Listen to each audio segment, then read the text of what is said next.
gave them food and shelter when they didn't have it. Not saying they couldn't get it, but they know the situations that they were in. You know what I mean? As school kids. And they were in school, they got kicked out, you said? Both of them got kicked out. Both of them got kicked out and you gave them food and shelter. How did you have money for food and shelter? I learned how to do it. What you talking about, man? What's the chances of you, Cam, and Mace getting back? I don't think it's really gonna happen. We two different type of people. Always have. Competitive nature always been first before friendship. Remember, Cam, my man. It's not. So it's not you. I took the position of my position. We're fanned out and you begging to come to your house after you heard all these mixtapes. That's how you got in. You was so cool. And we was like, yo, Jomo's a nice guy. Mace like, yo, I think I'll teach him how to rap. Mace actually taught you how to rap. Literally. He taught you how to rap. Definition, Jimmy, because when you think, if I ask anybody on the streets of New York, like, give me some adjective or definition of Jim Jones, what do you think one of the words would be? I would hope a survivor, a visionary, a philanthropist, a person with a big heart, a person that stands on 10 toes. Not perfect. He's a perfect example of what could happen for you in life if you believe in yourself. This is uncharted territory. These are conversations we never had in hip-hop. This is uncharted territory. Man, the Harlem tension just hit a new level. And this time, Jim Jones is at the center of it all. After weeks of slick talk and interviews, Mace and Cameron just went in on him, exposing what they call the lies Jim been telling for years about his role in Harlem's rise. And when I say they didn't hold back, I mean not one bit. The whole thing went down live on their hit show, It Is What It Is, where they clowned, corrected, and flat out humiliated Jim in front of the entire internet. Fans were stunned, saying Jim really picked the wrong Harlem legends to play with. It all started when Jim did another one of his interviews, talking heavy about his legacy. He claimed he was the one who put Harlem on the map, that he built the movement, and that people like Mace and Cameron never showed him love. He even said Dipset's success was more his vision than anybody else's, basically rewriting history on camera. But see, that's the problem. You can't rewrite Harlem history when two of the men who made that history still here and got microphones. Mace and Cameron weren't about to let that slide. You know what I'm saying? Mace and all that going on yet, or are they still coming up? I'm not gonna sit here and do a discography, my brother. It's a little bit too much for me. And you ain't pay enough for that. So if you got some other questions you wanna ask, or you could erase all this, send you your money back.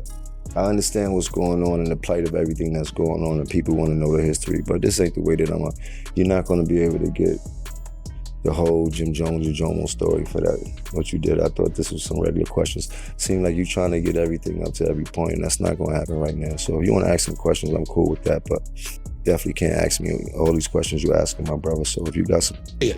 Matter of fact, bring up the clip. Mace helped me actually learn to rap. Mace showed me how to rap. Mace actually showed me, he was the first person to show me how to rap. Mace actually sat me there and showed me the magic to rap. We taught you how to rap, how you ran the whole organization, how you made Diplomat. Wait, make none of this up. You was a fan. I put you down because you had a free cred and you was a nice guy. That's how you got down originally. Period. So on It Is What It Is, they pulled up the receipts. Cameron said straight up, Jim been capping for years, acting like he made the wave when he was the wave rider. The crowd went crazy. Mace jumped in laughing, saying, that man out here telling fairy tales. He wasn't even outside like that when Harlem was really Harlem. They started breaking down how Jim used to play the background in the early Dipset days, the muscle behind the scenes, not the voice on the mic. They reminded folks that back then, Cameron was already a star, Mace was a chart topper, and Jim was still trying to figure out his lane. The more they talked, the more fans realized this wasn't just jokes. This was years of tension finally exploding. Cameron and Mace have history with Jim, from the Dipset days to their personal fallouts. They watched him evolve from being the loyal soldier to someone acting like the general. Mace said it perfectly. You can't talk Harlem history if you wasn't the one who wrote it. And that line hit deep. After that episode aired, clips went viral instantly. People started digging up old footage, old interviews, old performances, proving Cameron and Mace were right. One fan tweeted, Jim forgot the internet got receipts. He was on the sidelines while they were running Harlem. The timeline lit up with memes, reactions, and fans clowning Jim for trying to rewrite his own story. And that's the thing about Harlem. Respect is earned, not claimed. You can't rewrite your come-up when the ones who gave you your first shot's still alive and still talking. Mace and Cameron made sure Jim learned that the hard way, live, unfiltered, and in front of millions. That became between Cam and Jim is Jim's success. Cam always looked at him as being the star, Jim being Capo. You know what I'm saying? Right. But it's kind of like Sammy the Bull becoming John Gotti. You know what I'm saying? Gotti's probably gonna feel a little way if Sammy becomes the main man. You know what I'm saying? And in that situation, that's what it is. Jim started to grow as an artist. And as he started to grow as an artist, he started moving from standing behind Cam to he started standing next to Cam. And then it got to a point where he stood in front of Cam. Mm-hmm. And Cam was looking him over his shoulder like, yo, what you doing? And then that built the animosity. And by the time Ballin hit, Cam had gang of animosity and internal hatred. And I know because I seen it, I was there. He was under the wing. Jim was the muscle. You get what I'm saying? Jim he's Cam's partner. You know what I mean? People think you got all this money. Yeah, I do got money, but if I don't hustle every day to pay these bills the same way you got to work every day to pay your bills, it'll be detrimental for me the same way it'd be detrimental for you. You know what I mean? So it's like I'm constantly on the hustle to make more money. That's what life is about. You know what I mean? Money fixes a lot of things. You know what I mean? They say money don't buy happiness, but it made me smile a lot of times. Once that clip hit the internet, it spread faster than wildfire. Every blog, hip-hop page, and podcast was talking about it. Mace and Cameron exposed Jim Jones. You could almost feel Harlem split in real time. Old heads were saying, finally somebody checked him, while younger fans were in shock, realizing half the stories Jim been telling might not be what they thought. Cameron said it plain, Jim forgets who opened the door for him. We made the lane. He just learned how to drive in it. That line had social media in a shambles. Mace backed him up, saying that Jim's been trying to play revisionist history for too long. He said, that man talked like he built Harlem from scratch when he used to beg for studio time. You could see the frustration in Mace's face. This wasn't just a clapback for views. This was personal. Mace and Jim been trading jabs for years, from the days when Mace left Bad Boy and Cameron took Dipset mainstream. Mace always felt Jim never respected his influence. And now, he finally let it all out. Then Cameron really twisted the knife. He started telling stories from the early 2000s, how Jim used to tag along during video shoots, how he learned his whole look, slang, and style from Dipset. He said, I used to let that man borrow jackets and jewelry for the cameras. And now he talked like he invented Harlem fashion. The whole studio erupted. Even the crew behind the cameras was laughing. It was that kind of roast. Playful, but sharp enough to cut deep. Today, I'm extremely happy of what I've accomplished, who I've become, what I've overcame, what I have the ability to do. You was not there, man. You wasn't there. You were fanned out and you begged to come to your house after you heard all these mixtapes. That's how you got in. Whenever I do my interviews, I'm very real with myself. You know what I mean? Like I know the whole playing field. We taught you how to rap. How you ran the whole organization. People get this picture painted like I'm from the real bottom of nothing. I've been traveling on the train since I've been 8 and 9. I've been telling people this for years. Like I'm a real anomaly. Like I'm different in New York City. I was a man long before I was supposed to be a man. Get out. How you made Diplomat? Yeah, you ain't make none of this stuff. You was a fan. So you gonna sit around and act like you been around all this Harlem and everything. You ever see somebody from Harlem try to act like they from Harlem? So bad that you gotta keep saying, I'm from Harlem? Fans started flooding comment sections with throwbacks. Old TRL clips, backstage photos, even interviews where Jim admitted Cameron inspired him to rap. That's when people realized this wasn't made-up drama. The receipts were real. Even New York radio hosts started chiming in saying, Cam and Mace just told the truth. Jim gotta stop acting like he started the fire when he was still learning to hold the lighter. By the next day, Jim Jones Exposed was trending. He hadn't even responded yet, but the internet already decided. He got cooked, And when the ones calling you out are two Harlem legends who literally helped shape your career, it hits different. Because you can argue with randoms online, but you can't argue with the people who saw your come up from day one. How much do you credit you being successful to Cam? I credit a lot to Cam, but I also credit a lot to us because behind closed doors, it was us that put him in that position. You was a fan. You begged us. You were a fan, nigga. A fan. They came to live with me in the projects in my grandmother's house. In your grandmother's house? Mhm. Oh, but she was gone. Passed away. So you got the apartment to yourself. They come, but you still got to pay the rent. Yeah, I paid the rent. I paid for the love rent. That was Mace manager. I was a hustler. I always been a hustler. You were in the streets. I know how to make money. Why are we going to Jomo's house? I heard the new you did. Yo, you want to come through? Come through. So yeah, I would bring some bitches over there sometime. Look, maybe. There wasn't times where Cam had to do what he had to do to make $1 and things like that. But from the beginning, I always had to make $1 because I always been on my own. Yeah. I raised my whole family since I was a teenager. I used to hustle to get my mom's money. You heard it. My first job in this thing was a hype man for Cam. You know what I mean? But I started as Cam partner. We came in this mission wholeheartedly. I knew what my job was. He knew what his job was. What was your job? My job was to make sure nothing happened to that man while he was trying to be successful, because I knew that if he be successful, then he would turn around and make him successful. And that's exactly what happened. I mean, he was doing music a long time and things like that, but it was a pivotal moment where before he got signed, them 2 years was very crucial to everything that we did together in his journey of becoming who Cam is. Do you remember how we met? Pause. So not met, how you got cool with us? Basically, you heard our freestyles. Yo, man, I heard the freestyles. Y'all killing shit. Now here's where things got really interesting. Instead of staying quiet, Jim Jones tried to clap back. He went live claiming Mace and Cameron were old haters who can't accept that he evolved past them. He said, "I've been putting in work. I've been outside. They just mad I'm still relevant." But that only made things worse. The comments were filled with laughing emojis, people writing, "You still lying, capo?" Because by then, the internet had already seen too much proof. Mace and Cameron responded the very next day, and it was brutal. Mace said, "See, that's the problem. When you base your career off pride, you forget about facts." Cameron added, "Ain't nobody hating, we just don't like liars." Then they pulled up even more examples.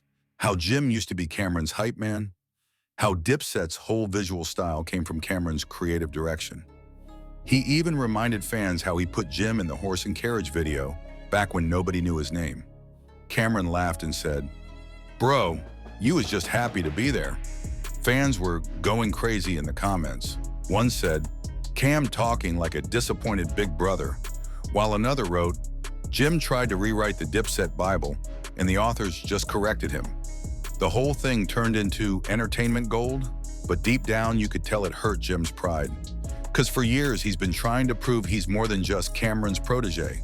But with Mace and Cam tag teaming him like this, that narrative got crushed. What you think Cam gonna do? You think he just gonna sit there and you think he gonna, and Jim, basically Jim rhymed first. You know what I mean? Well, actually Cam and 50 said what they were talking about, what they said. Jim heard that, he came back and said that. Now motherfucking Cam, what you think Cam gonna do? Cam is a lyricist. He's gonna make you feel any type of stupidity way that's possible. Basically, he's gonna say, basically kick you in your nuts. You know what I mean? He's gonna rip your heart out. Remember the old school and doing electric boogie and grab the heart, pull the heart, and they just had in their head.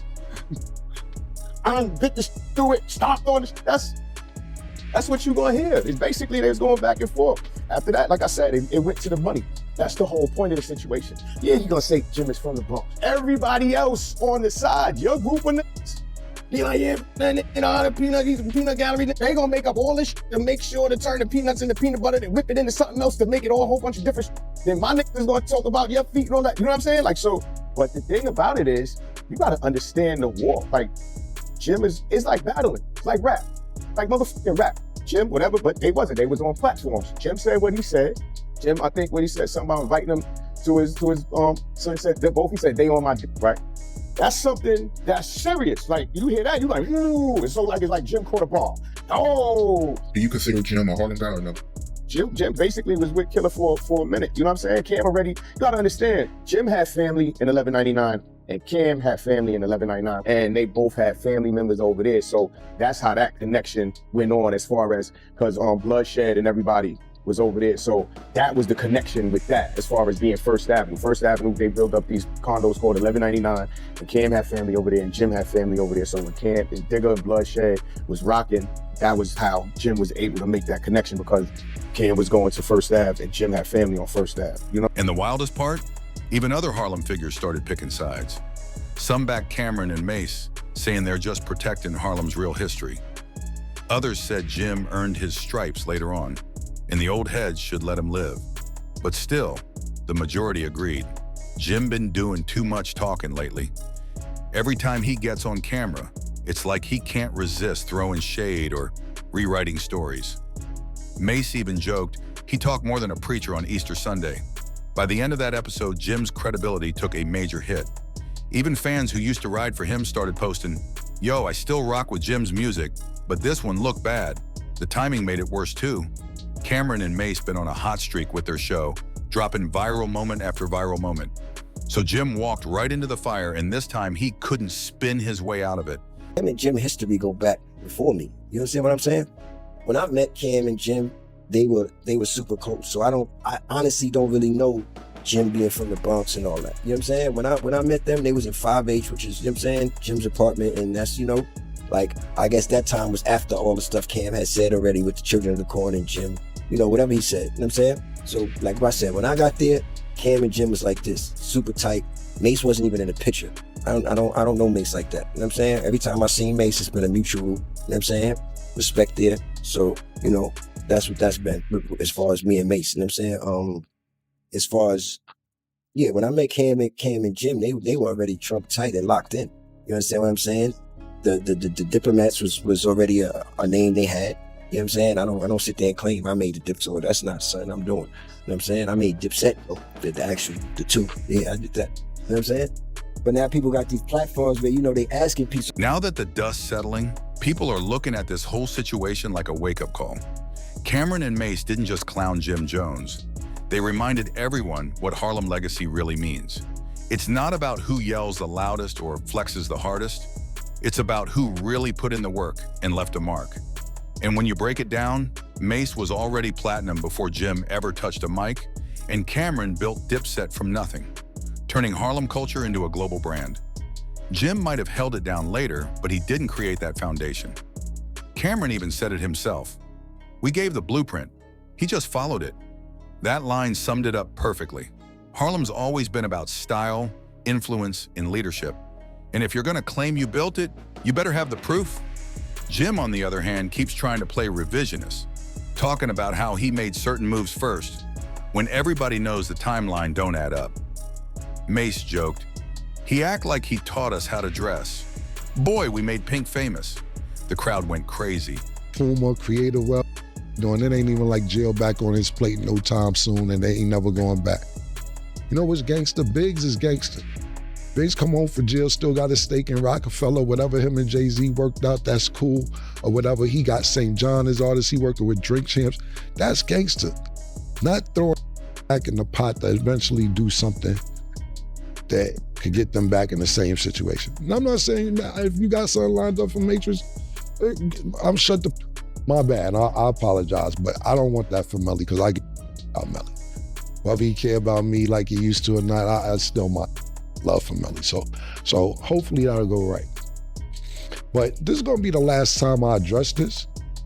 I did this 10 years ago. A lot of people seem like this is new business.